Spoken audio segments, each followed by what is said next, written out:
Ini adalah metode pembuatan kapal yang paling aneh dalam sejarah animasi. Ekskavator pertama-tama membagi 100 lembaran baja menjadi 2 bagian. Kemudian menggabungkan cara mengocok kartu ke dalamnya. Akhirnya, menyusunnya dengan cara membagikan kartu dengan gerakan yang lancar. Tidak memberikan kesempatan bagi pedagang tengah untuk mengambil keuntungan. Anjing besar yang kuat bertanggung jawab untuk mengangkut baja. Bukan karena tidak mampu menggunakan peralatan mekanis canggih, melainkan karena tenaga kerja murah.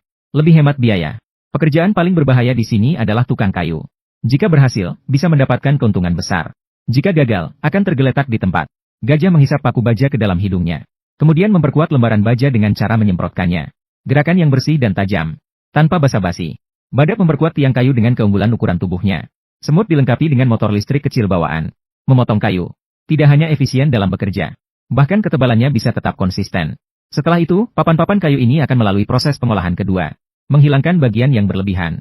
Akhirnya, seekor kuda nil muncul dan menggunakan giginya untuk melubangi papan kayu. Tentang pengangkutan barang, itu benar-benar di luar dugaan. Jangan hanya melihatnya sebagai pekerjaan di ketinggian.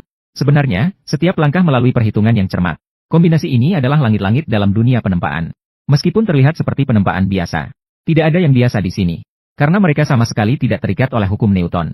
Teknologi peleburan baja mana yang terbaik? Juga harus melihat operasi ajaib hewan kecil. Teknologi konstruksi tingkat tinggi. Seringkali hanya memerlukan teknik yang paling sederhana. Logam cair yang panas dituangkan ke dalam cetakan. Hanya perlu menunggu selama 3 detik. Selembar plat baja selesai dibuat. Tentang pembuatan lubang pada badan kapal. Menggunakan alat penyedot toilet yang kuat untuk membantu. 1 orang setara dengan 10 tenaga kerja. Tikus kecil mendorong kereta penuh paku ke dalam mesin roti. Saat daya diatur ke maksimum, paku yang memerah akan terlepas secara otomatis. Kemudian satu persatu dipasang secara otomatis ke badan kapal. Ini belum selesai. Untuk memastikan keamanan badan kapal, orang-orang juga akan memperkuat lagi dengan menggunakan prinsip dongkrak.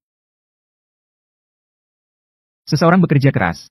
Ketika ada orang yang bekerja keras, akan selalu ada orang lain yang mencari kesempatan untuk bersantai atau malas. Anjing besar ini bahkan tidak terganggu saat malas di tempat kerja. Namun yang paling penting adalah, orang lain bisa menyelesaikan pekerjaan sambil tertidur. Bahkan jika tenggelam ke dasar laut, tidak terpengaruh sedikit pun. Inilah tingkatan tertinggi malas saat bekerja. Terakhir adalah pekerjaan penyambungan bagian depan dan belakang kapal. Di sini menggunakan teknologi jahitan yang memiliki makna lintas zaman. Bahkan babi kecil tanpa pengalaman kerja pun bisa menyelesaikannya dengan mudah. Kemudian setiap lembaran baja dipindahkan ke kapal dengan bantuan magnet kuat. Dengan mudah dipasang saat turun. Dengan kerja sama hewan-hewan kecil. Dalam waktu singkat, kapal perang super selesai dibuat.